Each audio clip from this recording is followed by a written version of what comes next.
All right. Happy Friday, everybody. Welcome back to Angular Nation. We're in the experts channel today, and I am so excited to have my friends Mark Thompson and Alex Rickabaugh from the Angular team in the house today. How are you doing, Mark? Good morning. Good morning, good morning, good morning. Good afternoon to you folks. I believe it's like afternoon for people across the Atlantic. Or Yeah. Connie, what time is it for you? Today is a good day. It's only 9:12 in the evening. And you know what else today is, Mark? No, it's What's not that? today. It's tomorrow. You know what tomorrow is? What's that? Connie's birthday.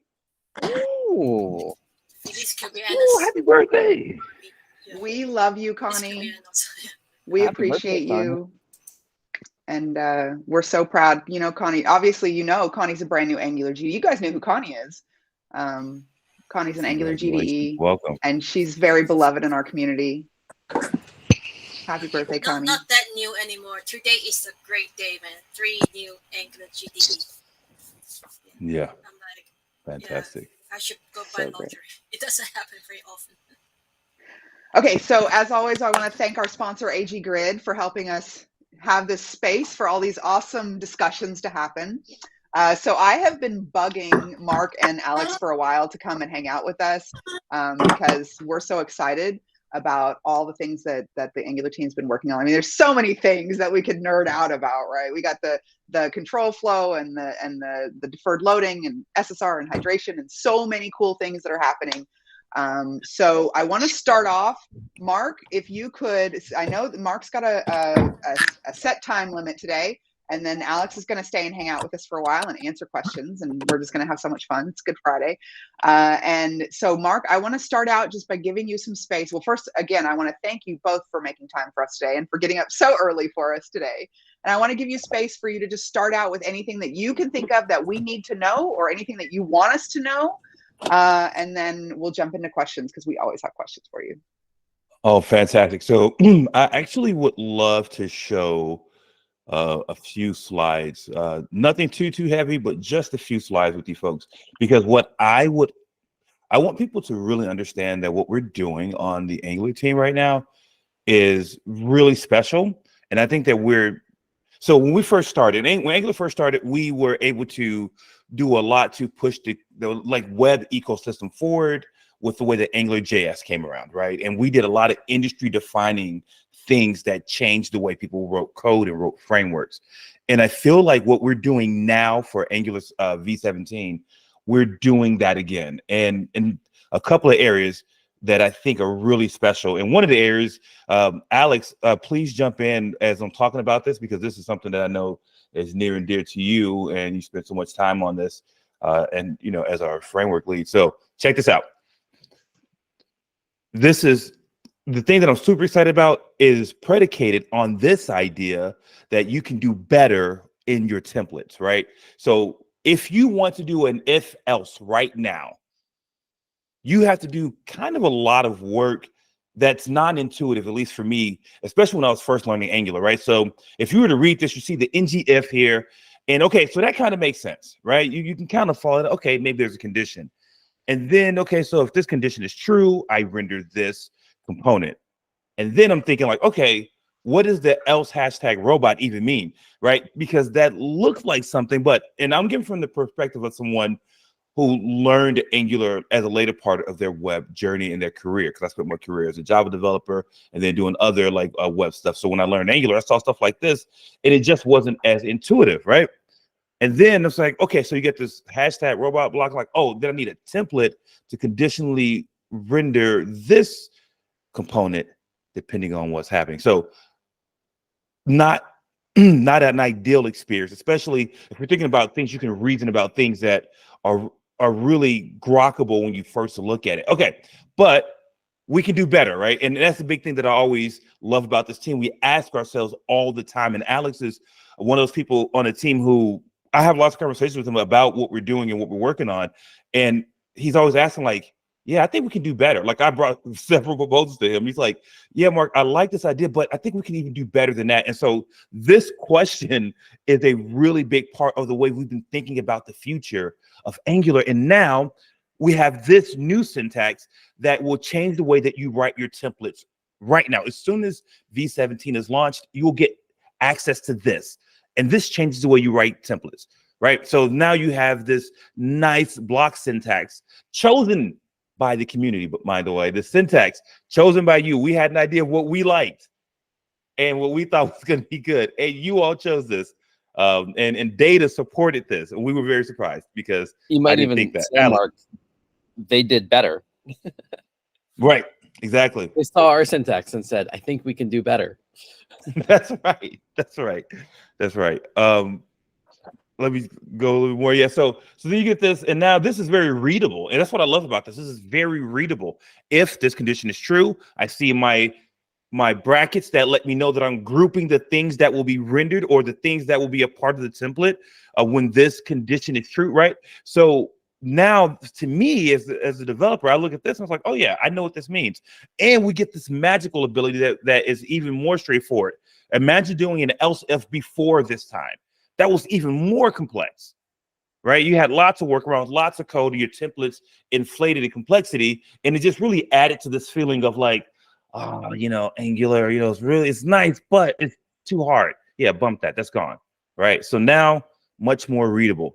Very clear. Now you might say, but Mark, this thing right here, this is something that we already see in other frameworks. Other frameworks already have good templating, right? That is true. But see, this syntax had to be introduced to create what I think is going to change the industry and move things forward for people writing performant, scalable web applications. Let me explain. Let's talk about defer blocks. So remember this syntax. Right, the add, and you can do things like that. Now, defer blocks is going to change lots and lots of the way you write your applications. Because now we're getting declarative, lazy loading and prefetching. Declarative. I'm not talking about you have to write something in your component class, right? I'm not talking about configuration in your angular.json, right? I'm talking about declarative in your template for lazy loading and prefetching, not at the router level, right? So we're not even talking about doing things like load component at the router level. We're talking about declarative syntax for lazy loading and prefetching.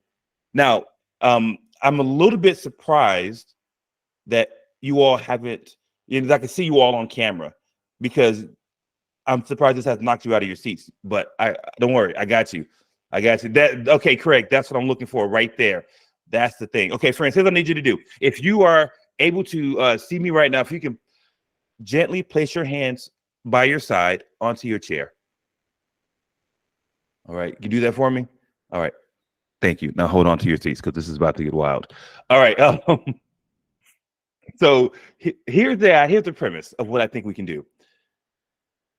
I only want to load this recommended movies component only once an interaction happens with this button. That's the time I want it to be loaded. Only then, only when that happens.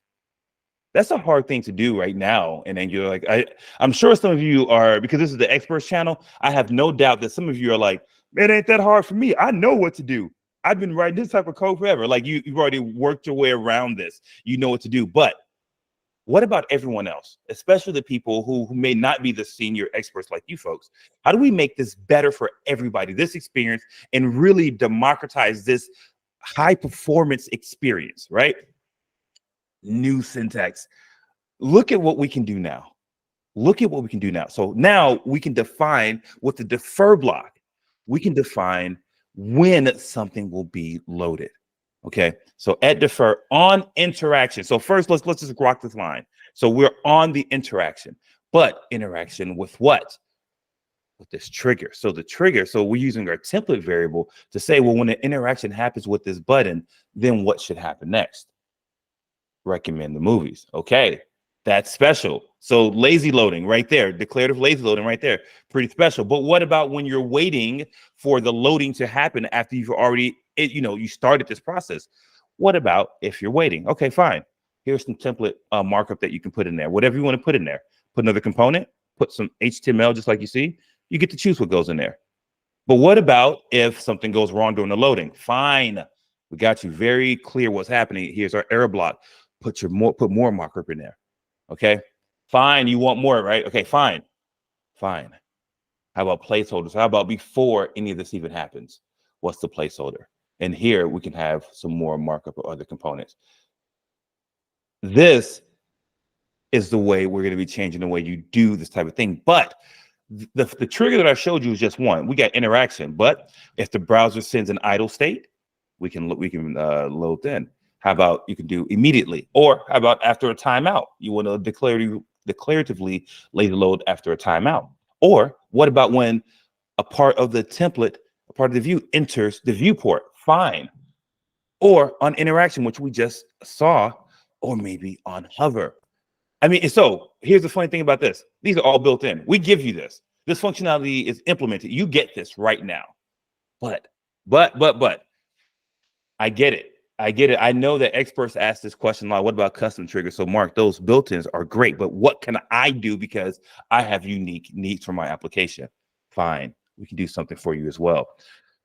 In this situation, we can use the new when trigger. So when the count is greater than 5, load this component, and then your other parts still work. The things like the placeholder, the error, all of that still works. Okay, here's that question again, but can we do better? Can we do better? Because what we just showed right now, you may say, well, React has suspense and some other like frameworks have this. And I think all frameworks are great.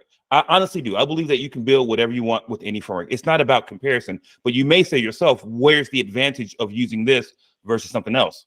That's where this question comes in. Can we do better? Now you can also do prefetching. So now you can take it to the next level and add prefetching onto your declarative lazy loading. Let me show you how. So now,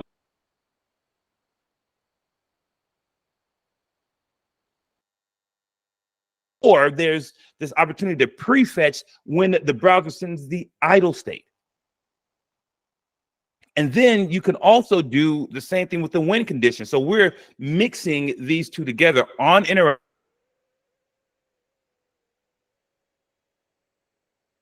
So this is a level of control of your deferred and lazy loading that is not really available. I think the industry will see what we're doing here and see the apps that you're building using these techniques.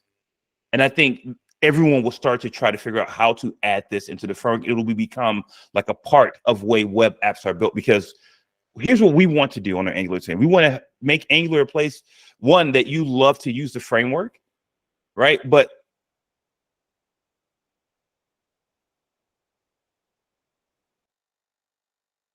you have to be able to deliver. This lets you deliver on a whole new level. So how was that? I mean, do you think we did better? I need some emojis. Okay, that's what I'm looking for. I need some emojis in the building. Okay, let me know y'all there. All right. Oh, and here's the fantastic part. This is a hard thing for us because we make it easy for you. Still backwards compatible, meaning if you're not ready for this stuff yet, but you want to use Angular v17 and your templates aren't ready to be upgraded to this new syntax, you're still able to use the directive-based conditional work that you could use at first with those structural directives. Those still work in v17. Still. So this is I won't say a promise, but this is a commitment that we've made to really not break people.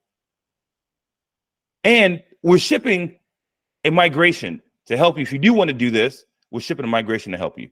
Okay, so that's my thing that I'm super excited about with Angular and what's coming up next. I mean, we have so many wonderful features, but we also don't have an hour for me to talk and go on and on about them. So I had to choose one thing, unfortunately. But Alex is here. He can also talk about things that he's excited about. And, we got time, but I just don't have a lot of time. Okay, so I know we have hands up, we have questions, but before we jump into questions, I just want to ask if anybody just wants to respond real quick, because I know Mark knows what I think about all this latest stuff. Does anybody have any quick first thoughts, first impressions on, other than just, wow, I can't believe Angular is free? Okay. We have hands up. I know everybody. Well, we see all the emojis. The emojis are just have gone crazy this whole entire time. Dominic, you had a hand up. Did you have a hand up from earlier? Did you have a question? Did you want to jump in? Are you ready? Dominic's new, it was a question for something else, but okay. So you want You want us to skip you? You want us to come back to you? It was you had your hand up from earlier. Okay. We can skip myself. Okay, So- well, feel free to put your hand back up if you have questions. I don't want to pick on you too much because I know you're new. A lot of us have been here for a while, so once you get used to us, you get more comfortable. But your questions so far have been so great, so feel free to put your hand back up. Akila has a hand up. Hello, Mark. I think you remember Akila. You've met Akila before. Akila was on, I think, once. Or maybe Jessica. I'm sure he's seen my name because I go to Angular everything. Yeah, and Akila is the one, I think she had tweeted something, and I was looking through your Twitter, Mark, because I was looking for these little videos that you'd posted because there was a specific one that was real, and I was like, Akila, you have to watch this video. That was the question I had for you earlier. I wanted to wait until we were on the recording because I'm probably not the only one with this question, because I don't know if you're anything like, I've kind of been avoiding, what is it called now? X? It's not X, Twitter anymore. Yeah. But I really liked those videos that you were posting. Is there anywhere that you're still posting them? Or are you posting them on YouTube, or where do they go?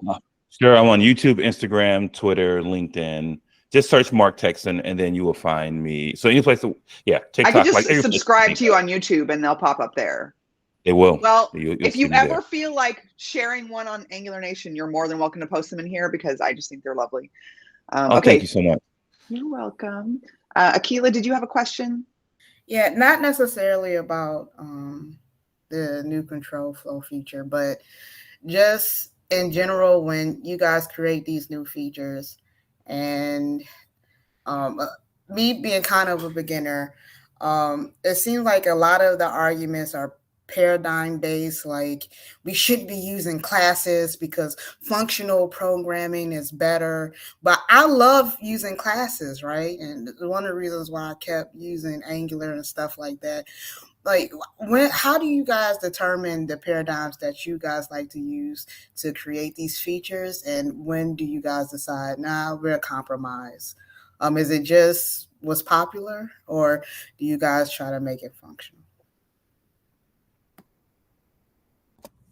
Gosh, I would say for us, it's not even a consideration so much.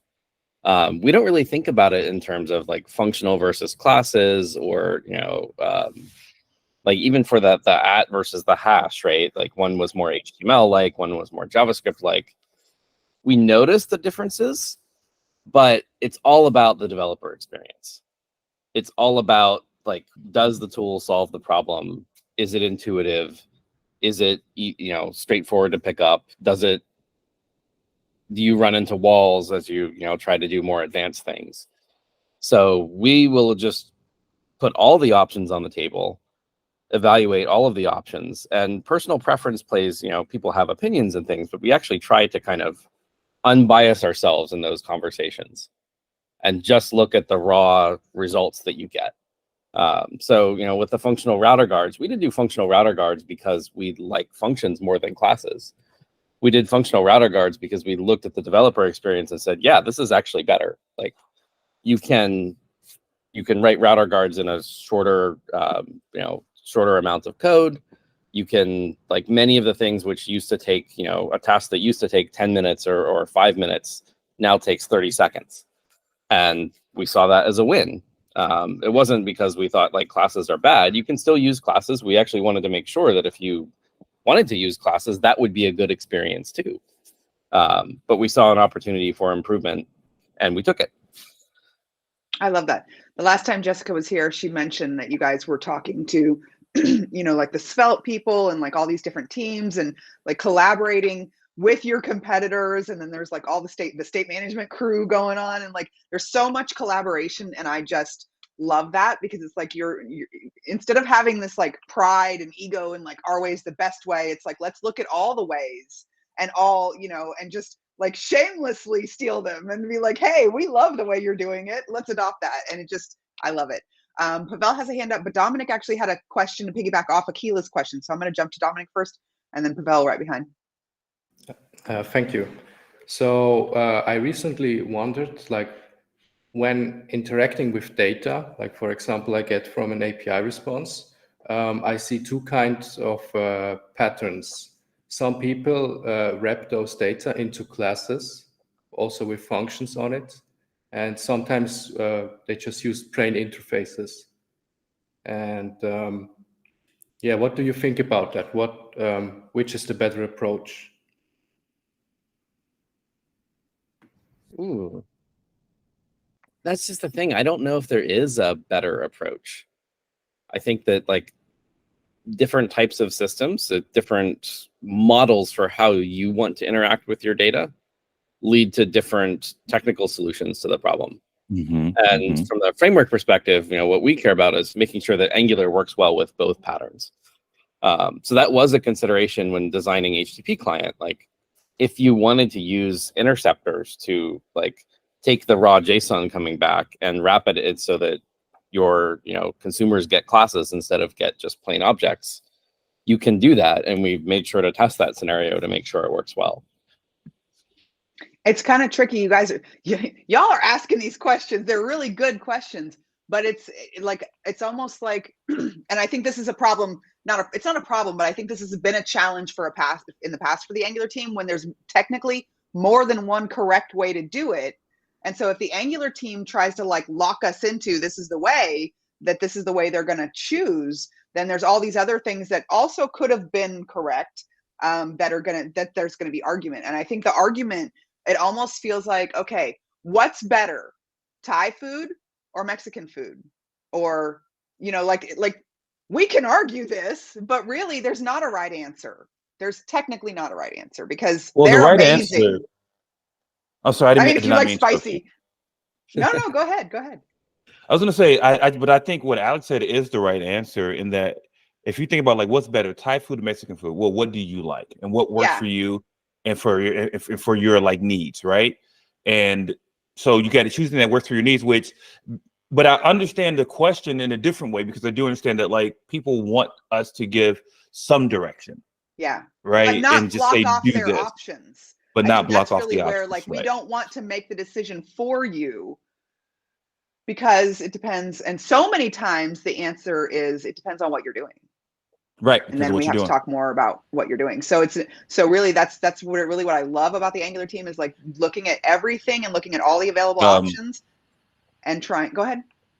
Oh no, I'll just say do the thing. It depends on the project too, in the way that I also mean like do the thing that allows you to ship and then be willing to learn.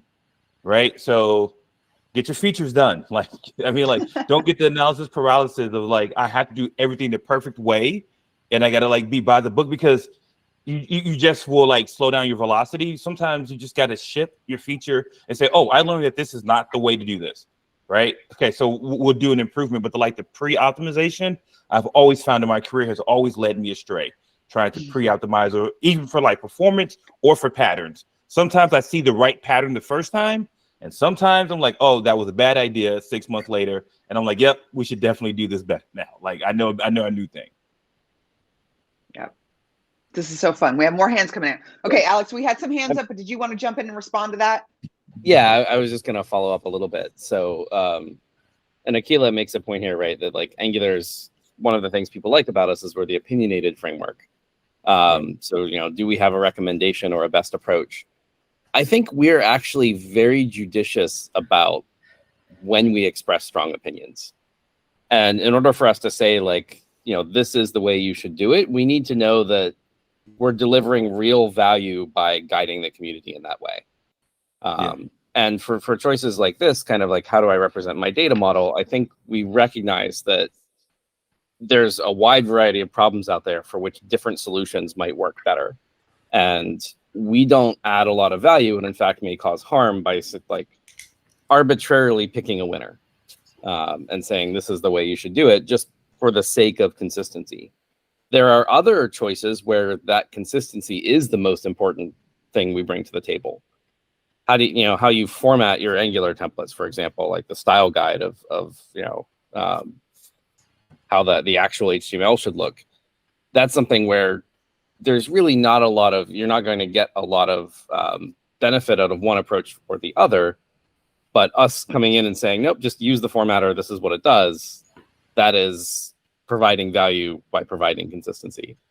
For the case of, how I represent my HTTP responses, Gosh, I lost my train of thought. Happens all the time. Yep. Yeah, especially at 6 in the morning. You're doing great. You want us to come back to it, Cool. or you want us to give you a minute? Let's come back to it. Okay. Pavel has been very patient. And also, this is going to jump back into Alex's brain in a minute, and he's going to be like, "Oh yeah, by the way," and he's going to want to finish that. Oh, yeah. So we're ready for that when it happens, Alex. I do that all the time. I already remembered. Okay, go ahead. Go ahead. Yeah, what I wanted to say was in applications where I've seen one approach used versus the other, the thing that set an application apart and maybe made it healthier in its code base was not which answer they picked, but sticking to one consistent thing within that application. So, pick an approach and use that approach, right? The applications that I've seen that are a little bit messy, a little bit lost, are the ones that don't go with one or the other, but try to do both. Love it. Pavel's been very patient. Thank you, Pavel, for your patience. We appreciate It's you. okay. It's your time to shine, my friend. Yeah, I have a question for Mark or Alex. I don't know. When I was seeing the syntax for error, I can imagine there could be also HTTP request, and when I want to approach the error states, how I could do it in that state? Like, is there any way to get? Mark, can you put your slides back up? And I just want to remind everybody that Mark has 12 minutes left, and he's got to go because we don't want him to be late for his next thing. So. Yeah. Reminding you too, Mark, but you can put your, and I'm worried that if you put your slides up, there's going to be a bunch more questions about the new syntax. It'll be fine. Yeah. We'll work it out. Okay, so we said in the error state. Yeah. Let's see. Okay, we'll get back there. Okay, sure. Yeah, this part, yeah. So when you get the error, like from the server, and you want to give some different messages, like on BET request, not found, and something like that. Right. How can we approach in this state? This works. You can actually get the error object and do whatever custom display you want based on the error that actually got returned. What? I didn't even know you could do that. And I thought I was like pretty good on this. It's kind of like a catch block, right? You can actually just say catch anything, or you can catch the actual error. Okay. Can I just interject for a second and say that you cannot tell me that we're not doing something special here. After seeing that, there's no way you can tell me that we're not doing something special. Like, this is really special work. Man, I'm blown away. I did not know you could do that. I don't know if you guys realize we love y'all. We know you guys are doing great work. We're so excited to be Angular developers. Yeah. Yeah, I tell people there's never been a better time to be an Angular developer. So if you've invested that time to like learn the framework and grow with the framework, right now what you're getting to experience is just like so magical.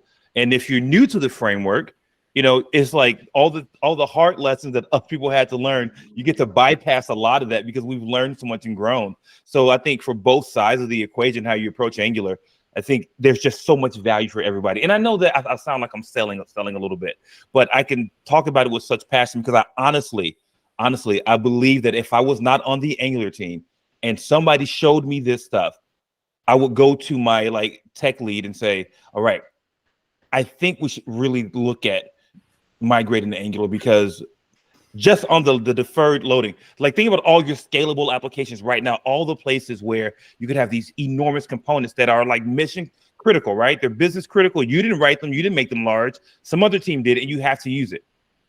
Now you have so much more control over how they're integrated into your application and how we can just change the way things are written for you. So I don't know. Like I said, that's why I'm so excited about Defer and this new block syntax. I'm excited too. I do want to point something out. Which is that the error block here is the error block for Defer saying, hey, I tried to load the code that you asked me to lazily load, and that network request failed. It's not a general purpose error handler. So it's not catching errors from inside the recommended movies component, or if HTTP tries to do something in the template. It is just an error for the Defer, the lazy loading operation itself. Nice. All right, we have another hand up. Tim Baldwin. We love Tim. How are you, Tim? Good to see you. Doing well. As always. So I'm also very excited about the new syntax and wondering if there's already a place where we can see all of the available options we'll have.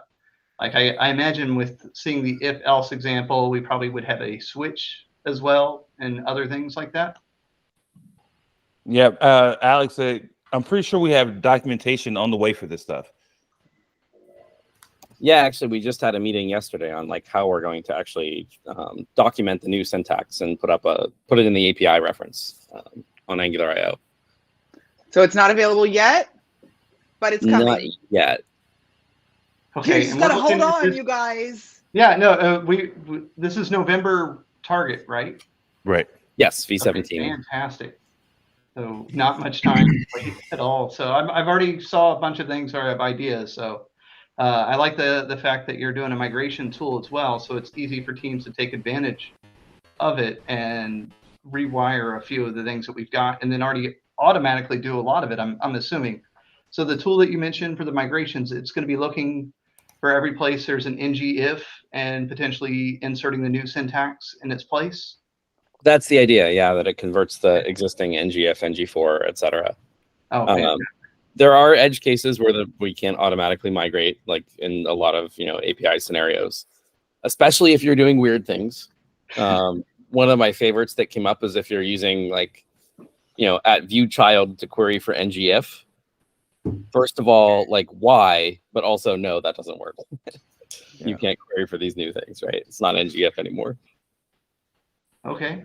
Can I say one quick thing about this? Well, I've already said one quick thing. I'll say another quick thing.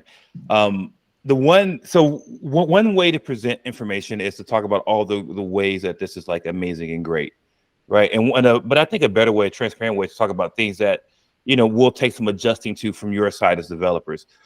Now you don't do this very often, but you will have to, like, there'll be some characters now. So like I think the closing brace and then the @ sign, you'll have to use the HTML code for, right? And you won't be able to just like include them and you see what I'm saying, in your templates the way you used to.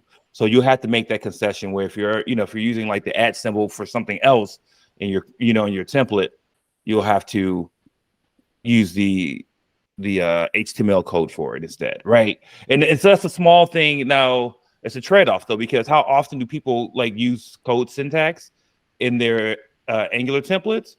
But it happens, and we're aware that it happens, and so that's one thing you'd have to think about. So is that something a migration tool would also consider doing or taking, where if it recognizes that you're already using that symbol for something? There are two migrations that we're talking about. One is the one that converts your existing ngIf, ngFor, etc. Mm-hmm. That one will be opt-in, right? You don't have to start using @ syntax if you don't want to. But in V17, there is an automatic migration that escapes your @ and your closing brace, just to allow the new syntax to exist. Oh, very exciting. Thank you. I appreciate the answers. I agree. I love this. Mark, do you have time? Do you have the, did you talk about track by? I didn't hear you mention it. I think you were just kind of doing a quick, but where would track by? Is it in there? So I don't cover ngFor because I really want to focus on this stuff. But that's why I didn't see track by. Yeah, that's why. Yeah, so and plus I had a short time. But I will say, Alex, V17 will have more information. When V17 comes out, there will be like more information about everything that you can do. So all right, this is just like a quick sneak there's preview. 4, and then the track by you got to put the track by if you're going to use the for syntax now. Like it's a part of the syntax where before it was optional, you could just do ngFor, and now you got to put the track by. Oh, Alex, share your screen. I don't have to share anything. You share. Go ahead.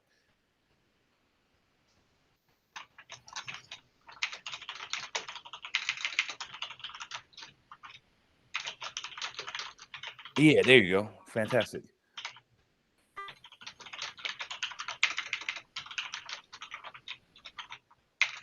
Oh, you're on mute. I love Alex. it when he starts doing this. Sure. Sorry, yeah. This is a little bit outdated because we did kind of realize that we need the parentheses for our parser to understand everything properly. But generally for the syntax looks like this, and I'll actually just go and fix it because we're right here. Okay, Alex, I know I'm pushing my luck, But you know I love you and I've known you for a long time, so maybe I'm gonna get away with this. Is it possible for you to share this draft document with us? I If we already put the link swear in not chat. to put it on social media? I put the link in chat, and you're welcome to share it. I don't mind. Okay, thank you. Thank you. This is actually not the draft of the documentation to be published on Angular.io. This is That's okay. This is a documentation piece that we gave the people in our control flow research study. Yeah. So we did an actual scientific study with control variables, and we some people we showed the hash syntax first, some people we showed the @ syntax first to understand what the first impressions were, what people found more readable, what people found more writable. And we got a lot of feedback from the set of developers that we did this user research with, to kind of actually inform the choice of which syntax do we ultimately go with. But one of the components of the study was we gave them, you had access to the documentation if you wanted to use it as a user. And we measured kind of how often they went to the documentation and what kinds of things did they look up. That was one of the ways in which we tried to gauge like how intuitive is this syntax. Do you need to reach for the docs when you've just seen an example and you're trying to write it? I really love how the Angular team, like how you take this decision-making process, because we're talking about, what's the best way to do it, and figuring out the best way to do it. Like you guys have really made this scientific, and I just love your dedication to the quality of the future of Angular. Syntax is one of those things that just inspires emotion in developers, right? We get passionate about it. That's the kind of the positive way of putting it, right? Mm-hmm. Great way to put it. Yeah. People can be very, very opinionated about syntax, and so we've really been trying to figure out like how do we take the emotion out of this discussion. And that's not to say that preference isn't important, but how do we control for that first impression and let people and actually extract information about the other parts of the discussion. Love this. Alex, can you lead this up? I think Danny has a hand up. Yeah, I love this. But there was a question about track. So track by used to take a function, right? With ng4, you had to pass a function that you would define in your component that would actually return the key.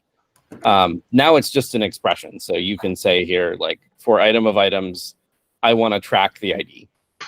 And that works just fine. If you want to do track by index, you can just switch this to track $index. And then you guys some people don't really care about track by because they're not paying attention to performance yet. But in large enterprise projects, when you do care about performance, this makes a big deal. And so now it's just so easy. And it's mandatory. So 4 requires the track by now. I support that. It kind of aligns Angular with other frameworks. Like React requires keys in loops and things. Svelte has a similar requirement. So it was kind of, I think like we tried to err on the side of developer experience more with ng4. And what we found is there were a lot of cases where it was seriously hurting performance in applications, and developers might not have realized that that was the case, that was actually happening. Well, this is what Sorry, go ahead. This is one of those things, like from an architectural standpoint, it's correct what you're doing. It should be there. Yes, and so now we've kind of added that safeguard, but we've tried to make it much easier to actually include a track by. It was really awkward to do before, kind of like the else example. Can we get everybody to come off mute and say goodbye to Mark? Oh no, gone. Mark left. Okay, bye, Mark. As mysteriously as he arrived. All right, can we get Danny in here? Danny's been very patient. This is beautiful. I mean, I love this, and especially this 4 with the tracking so easy. This is, I love it. So, Alex, I remember when you launched standalone components, and I asked when it was in developer preview, and I asked if it was time to use, and you were like, yeah, even when it's in developer preview. But you've not even talked about this being in developer preview. It's just like, is it just ready and we can just use it? Oh, I love these questions. we're actually actively debating this at the moment. Which We parts, want it now, Alex. yeah, which parts of the control flow should be developer preview? Which parts do we feel confident enough to just launch as stable? And it's a tricky question. So one of the things we haven't talked about in much of the RFCs, because the RFCs tend to be focused on the external, like user visible parts of the feature. Does everyone know what iterable differs is? I'm seeing some yeses, some nos. One of the things that every framework that has a loop, right, a for loop or repeat or whatever else, has to do is, okay, like you have the list the last time we rendered the template and the list this time we rendered the template, and you have to diff them. You have to see like which items moved around where. And that algorithm is called list reconciliation. And what that means is when you move an item in the list, the framework should find those DOM nodes on the page and actually move them in the DOM. And it's important to get that semantic right, because if you delete them and recreate them, that's expensive. And you're wiping out user state, because if there's like an input somewhere in the template that you're moving, the user's busy typing in that thing, and you're just going to delete their input element and create a new one that's empty. So you've just lost what they wrote in there. And we have rewritten the list reconciliation algorithm in 4 in the new loop. And it has very different performance semantics. It is, at least in very early benchmarks, showing as faster, which is fantastic. But it is also very new code, right? And so this is one of those considerations of like, should it be developer preview in case we need to make changes to how the reconciliation works? So there are some things in there where we might decide like, yeah, we'll put developer preview on it for a while. I don't think that will stop people from using it. I don't think it should stop people from using it. So I would say the same as standalone, like go for it. All right, thank you. Dominic. So when we use the old ng4 syntax, I mean, before migrating, will track by also be mandatory for them, or just with the new syntax? Just with the new syntax. Okay, thank you. And how is that when you run the migration script? Will it just use track by index for ng4 static missing, or? So ng4, if you didn't specify a track by, the default was track by identity. And so it will use track by identity when it migrates, which would be, in this case, track item, right? Just the overall list variable.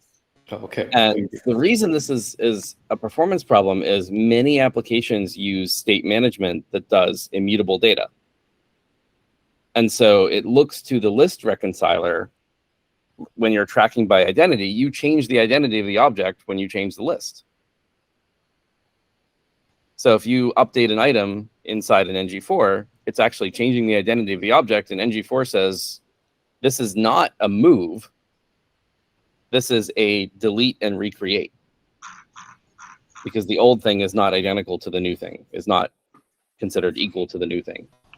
So you end up doing a lot more deletion and recreation of the DOM than is necessary if you have immutable data sources, but don't use track by effectively.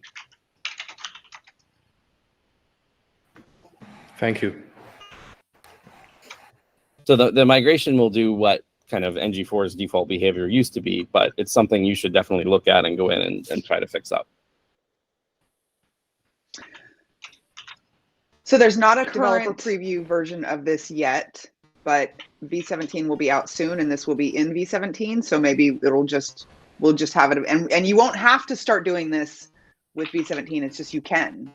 Yeah. Or will this will be officially the new thing, or can you still use the old NGF will still work in V17? Yeah, you can absolutely still use NGF. Okay. Okay, here's a question sometimes we get away with asking you, because there's not an official version. Is there an unofficial? Or we just should wait for V17? A version of the control flow? Yeah. I think it is in the next release that went out yesterday or Wednesday. Okay, So we could like go and just like go and play with it, Tim. Yes. Yep. Nice. That's so Definitely exciting. This is so exciting. Okay, Akila has a hand. There is no version of that migration yet. Okay. And it might be in 17, but it might not. There are other things on the priority backlog for 17 that are more important. So That's okay. We just want to play with it, Alex. Yeah. Just because it's fun. Also V17, Dominic. Also in preview right now, I think. Is So it in the already available? Yes. Yeah. Oh, okay. If you know where to Nice. look. Yeah, You gotta it's you gotta 50 in the- download the nightlies. Yeah, it's the next release on NPM. Awesome. So you can ng update either -- next, or I think it's just at Angular core at next. Craig's Thank you. writing all this down. Yes.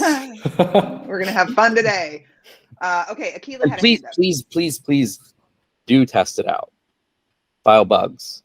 I think we've already fixed like 7 or 8 bugs across defer and control flow of little edge case things people found. Yeah. And if you can find something and help them recreate it, it's actually super helpful. And even if it's just like, hey, this doesn't make sense, this is weird, I'm trying to get it working and I can't get it working, they actually want that information. Or I did something wrong and I know Yeah. that I did it wrong and I know why it's not working, but the error message was terrible. That Yeah, or helps how us do I do too, it properly? Like, yeah, I made this mistake. I think it'll be a common mistake. Like, how do we help people get out of this situation if they get into it? Yeah. Okay, Akila, did you have a hand up? Yeah, I think he answered though that all these it is backward compatible. You can still use like ng4 things like that. Oh yeah, for sure. But does that deprecate? Because it seems like you don't need things like I don't think like ng template or ng container or things like that as much anymore with the new control flow. So those features get deprecated. No, the ng template and ng container are like still useful in a huge amount of circumstances. For the view container ref? Yeah, for the view container ref, for doing kind of logic that's not control flow, like where you still want to put a directive on a group of elements or something like that. Like form group comes to mind. So they're not going anywhere, but I think you have a really good observation, which is you probably need them less. There is the template, the whole view container ref. When I was working on architect training and I was showing Alex and getting his feedback, and he was like, "You're missing like the coolest part of Angular," and he really showed me what the view container ref can do and what it's used for, and it really elevates. It's not that complicated, but just understanding how that worked really allowed me to just elevate and just unlock, because I've been doing Angular for years without really appreciating the view container ref. So we're still gonna use that. And if you don't know, I'm just gonna explain it very quickly like this. I go into this a lot more in architect training, and I actually have a video about this on YouTube even. But basically it's like this. If you want to pull a component out of thin air very fast with a TypeScript it's that. Pull a component, a live dynamic component out of thin air instantly. Alex taught me how to do that. It's very cool. View container ref. Anyway, so we'll still need the template for that. That conversation that I had with you, Bonnie, when we were going through that, I had the exact same conversation a year or so prior with the roles reversed, and it was me and Pavel. So I was talking to Pavel about something. It's like this view concept. I'm not 100% sure, like, how that fits in the story. And Pavel's like, "What do you mean? This is the coolest part of Angular." I love that you say that, because I just always feel like you just wake up knowing everything. But you had to learn it, and I had to learn it, and now it's really cool. And now I get to go show it to other people and be like, "Hey, Alex Rickabaugh taught me this, and it's really cool." The whole control flow thing. And so then when I saw this in the RFC and it's the control flow, and I was like, I know what that is. So I'm really glad that I get to have like this kind of inside view into what's going on, and now we all get to have the inside view and ask you about these things and actually understand like where your head's at. And I really love just how serious you guys take these decisions of like, how we're going to do things. and looking at the future. And this is really, I think, why I have developed so much trust for the Angular team, you know, because it's this kind of stuff, like, it's just beautiful. So it's a great time to be an Angular developer. Do we have any more questions? Craig had a hand up and then had a hand down. Craig, how are you feeling? Yeah, I mean, I don't know. We've touched on some of the things I wanted to mention, and I'm always a little bit sort of like not so much down in the bolts. I'm more thinking about like managing the architecture at the company. So it's a lot more, design and ecosystem type decisions. But when things came up, I wanted, you probably hear this a lot, Alex, but I wanted to just reiterate a couple things. Like your team being opinionated and your team providing migration schematics to sort of, encourage people to follow the path is keeping me successful, basically. I mean, like I can't even imagine if I had to try to make all these decisions myself for, all the apps and libraries that I maintain. It would be impossible.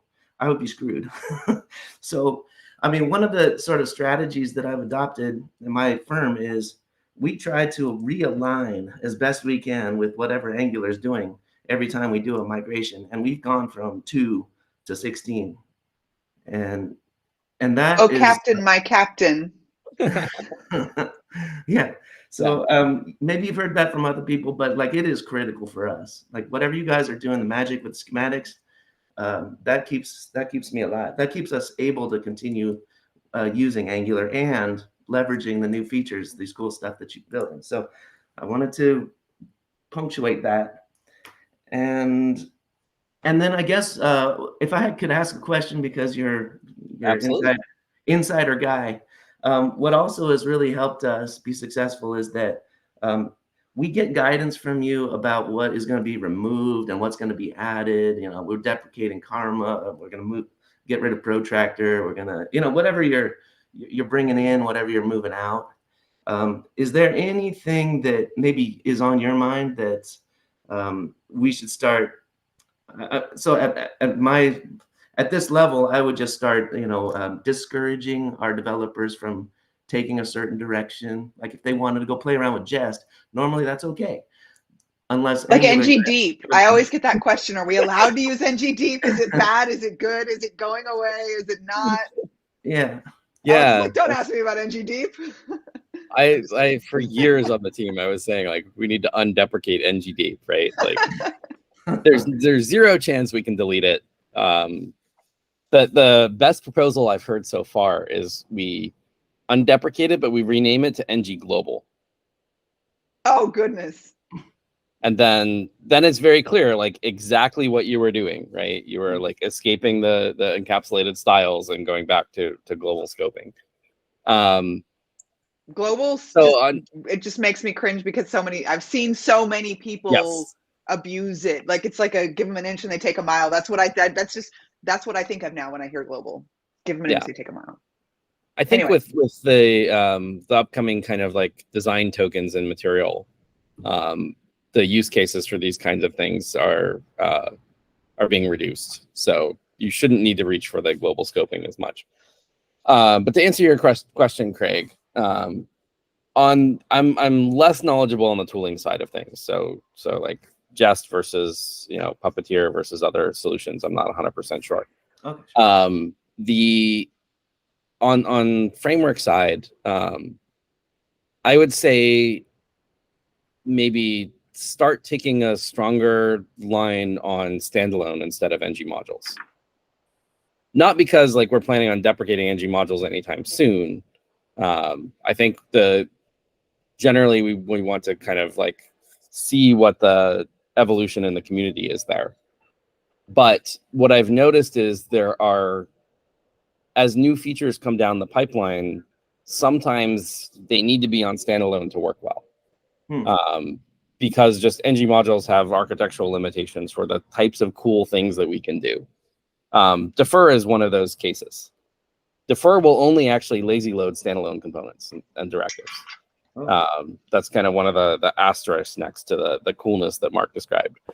And the reason for that is if you walk through take Connie's view container ref class, right, and like walk through the steps you have to take to lazy load an ng module component, it is much more complicated than lazy loading a standalone component.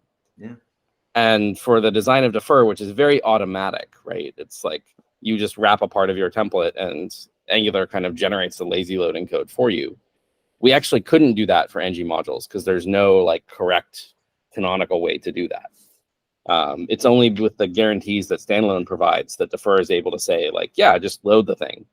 I don't have to care about the dependency injection side. I know that's handled. Otherwise, like we would have to generate references to the ng module as well as the component and load both, which is not something that I think our compiler can actually do. I think importing an ng module is there's some technical challenges there. But I think that will continue to be the case. We'll never just on purpose restrict something to standalone to force people to use standalone.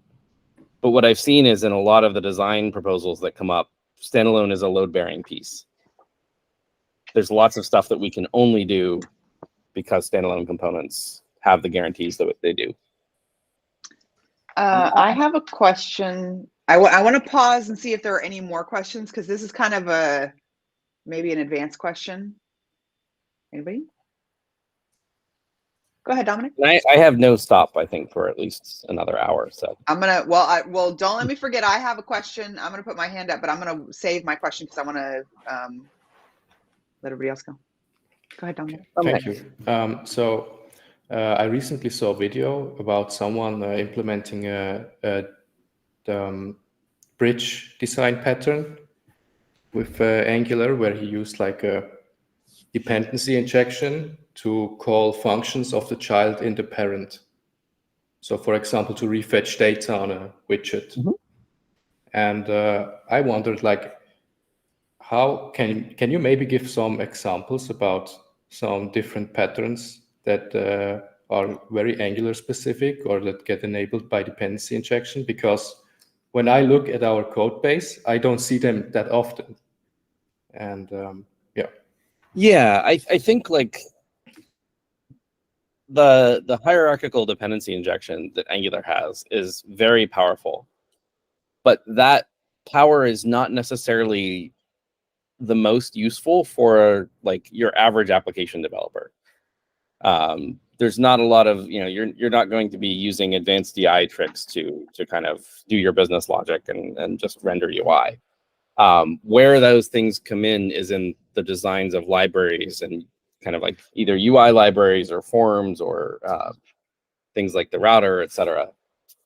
That's kind of where you start to see some of these really interesting DI operations. So forms is entirely wired up through DI. A form control talks to a form group by injecting the form group because that's part of its parent relationship.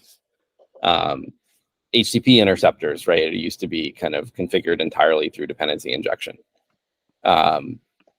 So I don't know if I have a great like list of design patterns for you. I would call out two maybe. So one is the way that control value accessors work. So when you have an input element, that input element, if you're using forms, actually has a directive on it that you might not realize, called default value accessor. And that directive is just providing an abstraction that says, like, if you are form control, how do I talk to this input element? And that's great for input elements. But if you write custom controls, you define your own control value accessor. And because you're providing this common interface through DI, anybody put ng model or form control, right? The forms directives can talk to your custom control just like they talk to a standard input element. That's one pattern I think that's super useful. The other one I would point out is the ngRx component store.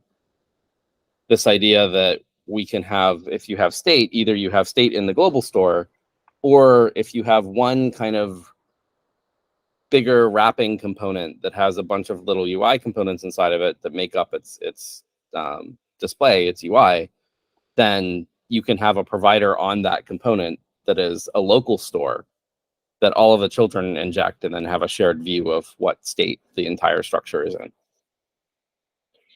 Okay, so would you say that a lack of like comprehensive use of dependency injection for just for the application itself and not for a library is not like a sign of the code lacking potential? Yes, exactly. I would even say it's a sign of healthy code that you're not kind of using DI when you don't need to, right? I think that in many cases adds complexity. Thank you. I see Akila's hand up, but Akila, if it's okay, I want to jump in here because my question is kind of related to what they're talking about. And I was saving it for because this is like a question that we've been asking for years, right? And it's not an Angular question, it's a scaling question. But I just want to see what the updates are and how things have proceeded and how things have progressed since the last time we talked about this, because we're talking about hierarchical, how do you say that? Hierarchical dependency injection. Importing dependency. Okay, when you're importing things and you're importing things that have versions that have updates, then you have all this, it just gets crazy, right? And then this is where you have the N1 plus N2 plus N3 and you have all this, and really at enterprise scale, it gets ridiculous. And so we talked about this with Bazel, we talked about this with Module Federation. And so I get this question a lot. That's why I ask. And the answer is not that simple, because it's not that simple, right? Because this question, the people who are really struggling with this question are the people who are building at scale. And so no matter how you do it, if you have enough, a huge, massive thing, it just really gets complicated. And so there's people trying, very smart people, trying to find the best way to do this. But I'm not really sure that we've all agreed on a best, and especially the Angular team, and you guys have such a scientific way of settling on the best way, but have you solved this problem yet? Or have you found the best way to solve this problem?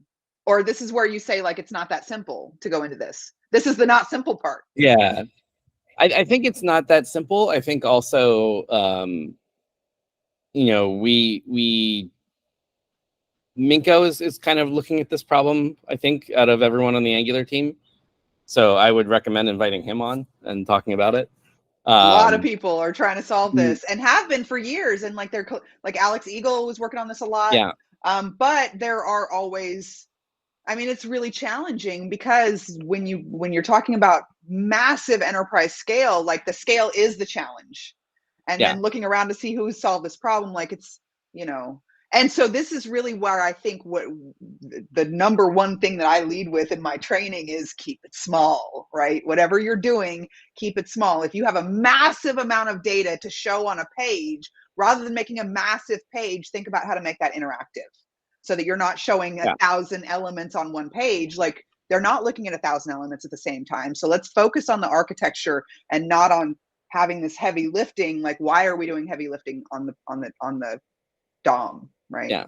And approaching that from an architecture, like for me, for training, approaching it from an architectural rather than how can we make thousands of lines of code go faster.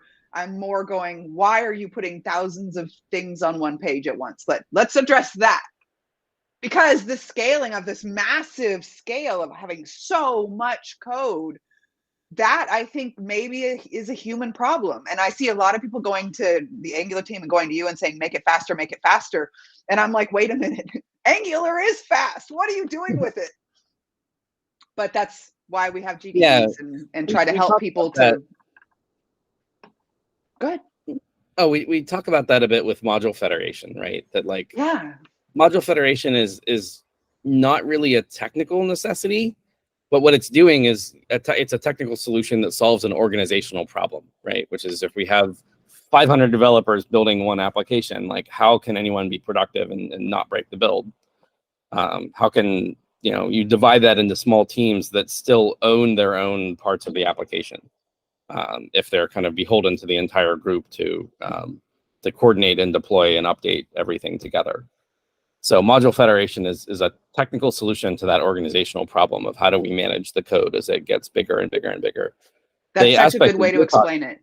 Because I do see that a lot of people like really introducing, like they want to make this about architecture. And I'm like, hold on, you don't need to introduce another thing for this issue. You just need to keep it very simple.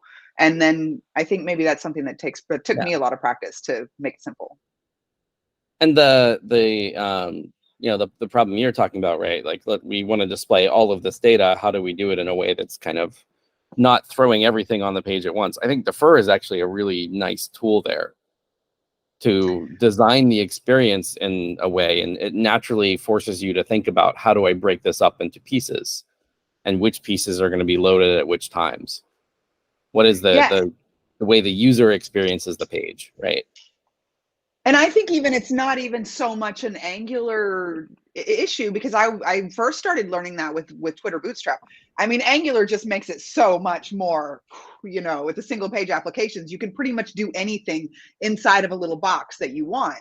But what you don't want is to have this massive wall of stuff. You just want to make it like dynamic. And so when you're really, and this is why I love what you taught me about the view container ref and how simple it is to just pull something out of thin air, then you don't need to have all that stuff if you're just keeping it really fluid and simple.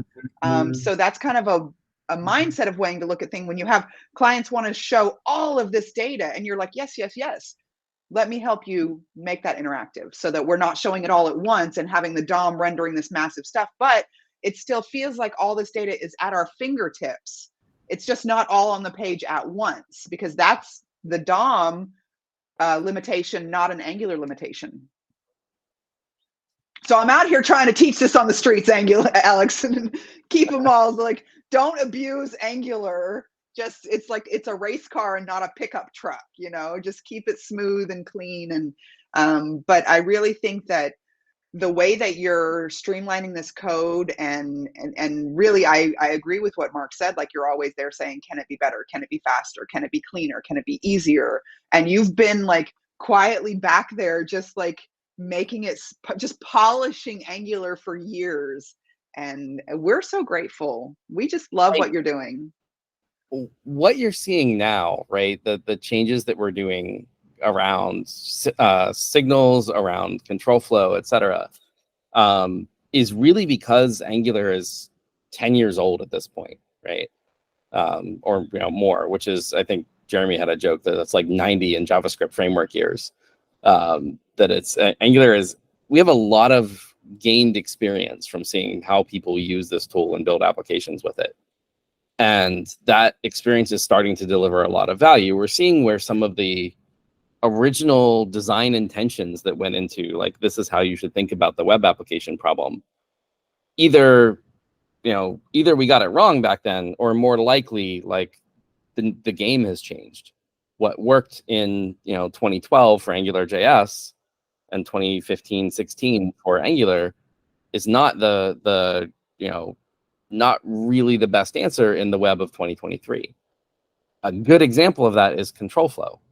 In the original design intention for Angular, it was very much on purpose that the control flow directives were authored kind of in userland. We wanted people to be able to see that, ngIf, ngFor are just syntax sugar on top of the view container APIs, right? That if you wanted to do control flow a different way, you could do that. And CDK did virtual scrolling, and I've seen a couple of examples where people have made their own ngFor-like things. I think RX Angular is probably the most popular there today. But what we've learned in the 10 years since then is, one, people don't really do this. It's not as useful as we thought it was.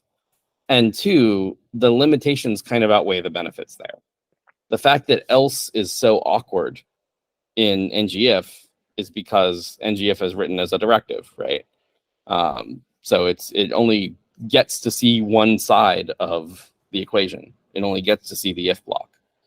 And the else block is kind of hacked in there as a side channel to tell ngIf, oh, if you go show this other template if you're false.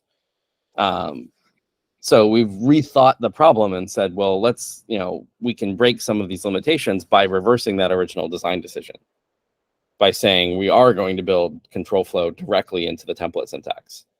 And all of a sudden we can do if and else in a very clean and consistent way. You're doing such a good job. Akila had a hand up, and then Mikkel also had a question in the chat. Akila, are you? Still there? I'm sorry we kept you waiting so long. There's so many interesting things to talk about. I think it kind of coincides what I was going to ask. It might be a dumb question, maybe not. And learning Never in my ask own dumb questions, Akila, ever. is what you talking about, the standalone, going back to standalone components being like a load bearing feature, and thinking about what I've learned about ng modules in a compilation context. What makes that different? Like, isn't that all the same thing? Because for me, when I learned about ng modules, is that you just kind of trying to organize things, right? But then you learn that no, it's more about how you load things and how the compiler works and all of that. And so now that's just stuck to the standalone components. And everybody's like, yeah, this is so awesome. But I'm like, it's the same thing. So is there something that makes it different? Like, what have you guys? I thought that was a great question. Alex, what do you think of that question? That's a phenomenal question. I thought so too. And you're partly correct. So from just the perspective of like what's referenced in the template, ng modules and standalone are identical. In fact, there's a piece of the Angular compiler that's its job is basically to turn ng modules into standalone components at runtime. So when you compile an ng module component, what gets output is exactly the same as what would get output if it was a standalone component. We look at everything in the template, we figure out what you're using, and we write out the dependencies of that component as an array. And that behaves identically whether you're ng module or standalone. The reason it's load bearing in some of these upcoming design things like ng or like defer is the other side of ng modules, which is dependency injection. So when you write an ng module, you both have components that you declare, right, which is what you're controlling the kind of compilation context of the template for. Like, I'm compiling these components, I'm going to tell you what can be used or not used in these components. But also, when you write import statements to load dependencies for that template, you're also loading the dependency injection providers of those same ng modules. And so this creates kind of a guarantee that ng modules try to provide, which is if you're able to see something in the template, because you imported, let's say, common module from Angular, you're able to see ngif, ng4, etc. You also are able to see in the dependency injection the providers from the ng module that you imported, the providers from common module. And common module used to have providers in it that were actually load bearing, like something about locale, I think, was configured there. And so it's actually, you can, in the view container ref APIs, get yourself in trouble by creating an instance of a component that was declared in an ng module without giving it an injector that includes that ng module and the providers from it. And what that means is you've created an instance of this component, but it might be trying to inject things that are not provided because you're kind of missing the configuration side of the ng module. And what standalone actually means, apart from having local imports of the things in the template, is I don't depend on providers from ng modules, right? I'm not expecting an ng module to be imported and available in dependency injection when I'm created. And that's why we have standalone directives and standalone pipes, even though directives and pipes don't have templates, right? You can't import things into them. When a directive says I'm a standalone, what it really means is I'm not expecting there to be some ng module out there that's providing my configuration. And that's why defer only lazy loads standalone things, because it's incapable of loading the right set of ng modules. It just doesn't know what they are by the time the template is compiled. And even if it were to do that, it would be creating them in a new instance of an injector, which is kind of weird. Like every defer block would have its own set of providers. Like, I could see that being rather confusing for people. Yeah, but it's an important distinction. And it was a very good question. Yeah, I articulated better than I thought I was. It was a good question. It was an important question. All right. Anybody else? I'm going to turn off the recording and we can stay and hang out for a little bit, but the recording's been running for a while and I almost forgot about it. So I'm going to turn it off. Before we do, we have a little tradition here at Angular Nation, and Mark missed out on this part, but Alex is here for this. And Alex is like, Alex, you spend so much time working, and I really feel like this is important for you to hear. So please, everybody come off mute and help me thank our expert guest today. Thank you so much. Thank you. Thank you, Alex. Thank you. Thank you. And you're not just coming and doing a talk for us, Alex. You're like, really, we thank you for everything. Oh, you're very welcome. I'm old school. I do my hearts like this. I think the new way is like you're supposed to. I don't know. I can never do it. That second one looks like a gang sign. I know, right? Like, and it's Yeah. inverted. Like, Yeah. I don't know. We love you. Come back soon. Gen Z is all. Thank you. No. There you go. I love Andy's it. got it. Yeah. There you go. Andy's like busted. Okay.